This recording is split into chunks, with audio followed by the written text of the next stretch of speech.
தமிழக வெற்றிக் கழகத்தின் தலைவர் விஜய்.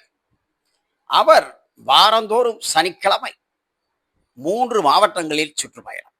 இதற்கான திட்டமிட்டு செப்டம்பர் 13ஆம் தேதி முதல் டிசம்பர் 20ஆம் தேதி வரை தனது சுற்றுப்பயணத்தை திட்டமிட்டிருந்தார். ஆனால் பிரச்சார கூட்டங்களுக்கு செல்லும்போது நேரம் இன்மையின் காரணமாகவும் தொண்டர்கள் சூழ்ந்து கொள்வதாலும் சிரமப்பட்ட நடிகர் விஜய் தற்பொழுது வாரத்திற்கு 2 மாவட்டங்களை சுற்றுப்பயணம் செய்ய திட்டமிட்டு அதற்கான மாற்றங்களை செய்துள்ளார்.